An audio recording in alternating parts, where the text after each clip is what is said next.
It's time for us to take a quick look at what's happening on the covers of the papers. Winfrey, of course, is here on standby with me on this one. And yeah, we have quite a few newspapers and different headlines. We're going to start with the Nation newspaper this morning. And it starts with a banner. It says, Aketi, we lost an incredible voice, as there is Jimoh Ibrahim commiserating with Akeredolu's family and associates. That's Rotimi Akeredolu, the former governor of Ondo State there.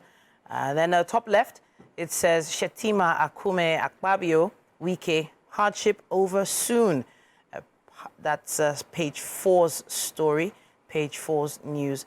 Petrol tanker owners suspend product loading. Page 6 has more on that. Stimulate local production to end forex crisis. That's a business interview on pages 18 and 19 on that one. That's what we have on the cover of the Nation. What do you think? Yeah, so before we move on, I actually have to say, I mean, this Rotimi Akeredolu situation was quite sad and quite close to home, because I actually met him a couple of times, because I actually happened to have the privilege of working closely with the tourism board in Ondo State. So we're there a number of times, and I mean, really warm man, well-spoken, well-learned as well. And so the hearing of his passing was really, really sad. And I think we definitely lost a visionary here as well. So yeah, me so rest well.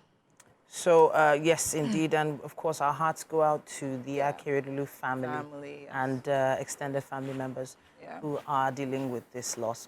Yeah. Let's move on to another paper now. Do you have the Guardian with you? I have the Guardian here, and so for the major headlines here is unstable FX rates and inflation, more pain for households, firms as price gouging unsettles economy, and we have that on page 6.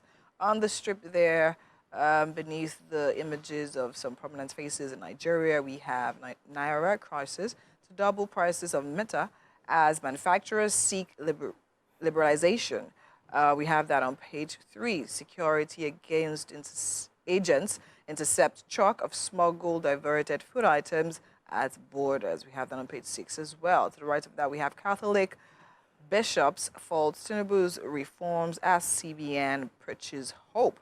We have that on page 3. Below that, we have expedite actions against insecurity, inflation, reps tell Tinubu. To the right of that, we have Edo APC primary. Stakeholders fault Uzodinma on declaration of Idahuse as well. Now we have that on page 29. And below that, we have certificates racketeering as an albatross of education sector.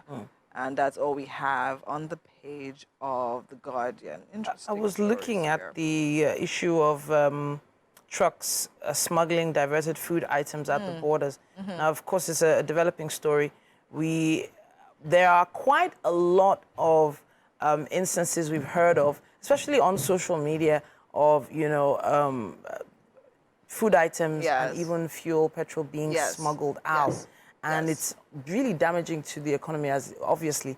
But the issue is, it feels like it's how easy is it to smuggle things in and out of a border, or how easy is it? How hard should it be to find out who are running these rings, who are setting up these criminal organizations? How do we find out? So as much as as much as it may seem quite complex, it's not so complex, I would say, because I've actually had, I mean, tourism, back to tourism. So during that time of my life where I was actually doing a lot of tourism, I was actually traveling a lot, and I actually traveled by road to several neighboring countries and all of that. And at the borders, we have the people there, of course, checking.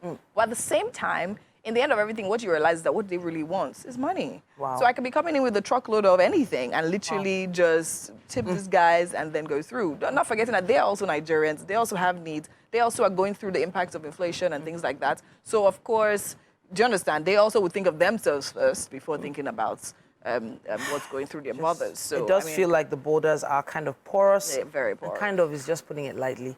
extremely Very porous, porous. and there's something needs to be done about that. Yeah. And hopefully, as we watch that story, things will get better. We have the Vanguard newspaper on our table as well. It says here, hardship paralyzing lives nationwide. Catholic bishops can say here. They say Nigeria in her worst of times with insecurity, economy, graft, add hunger, causing serious humanitarian crisis. Federal government working to resolve economic challenges, others, and says ASGF. It also has here, power grid drops to 3,530 megawatts as rationing persists nationwide. 12 die as bandits set fire on 17 houses in Kaduna village. And on food crisis, face governance, federal government, APC, SLAM, PDP governors. And it says here, presidency, Atiku at war over FG's forex policy. Now, that's what we have on the cover of the Vanguard. At the top, Naira depreciation, inflation, eroding value of insured assets. Yeah. I was actually going to talk a bit about that. A lot of people have grown with the tradition of saving. And in the end, if you go by, for instance, if you save 5 Naira every year, or 5 Naira every year for the past 10 years, you have 50 Naira, right? And the value of that 50 Naira doesn't represent what the value was 10 years ago. Yeah. So in other words, you've just spent 10 years of your life spending, essentially eroding your money. Yeah. When it comes to insurance, that was sort of like another option for people. Yes. To have insured assets that they could Yes. maybe lay a claim on later on in life. Yeah. And it just feels like because of the situation in the country, the depreciation, if you've been insured in Naira, you've literally not insured much At all. You've literally even run at a loss. Yeah. Because, I mean, the past week, we literally witnessed Naira at an all-time high, right? 1.6, and some people were even saying 1.7, right, to a dollar. And it's really sad. And I mean, talking about with your example of like insuring 5 Naira for 5 years or 10 years, now let's talk about jobs, right? People working the same job, even getting promoted and getting an increase steadily for a particular period of time. When you look back, you realize that your salary even had more value when you, like 10 years ago. It's either you're literally at the same earning capacity considering what your money can afford now to then. So it's really, really sad. And it's really, I mean, we're talking about the shock from the business owner's perspective. We're also talking about the shock from employers, employees' perspective as well. Because even if you don't want to go for an increase, how much increase and all of that is just it does seem hopefully there's, I mean, it's going for the better, as President said. I think that statement was really needed because I always believe that before we get better, we will get worse. So I honestly believe that we should just hang in there and then be sure that before long, things will get better. Wow. Okay. All right. Now, that's what we have on the covers of the dailies this morning. If you'd like to take a look, grab them on your way to wherever you need to be today, or indeed go online and watch us again on YouTube to get a recap. That's TVC Entertainment on YouTube.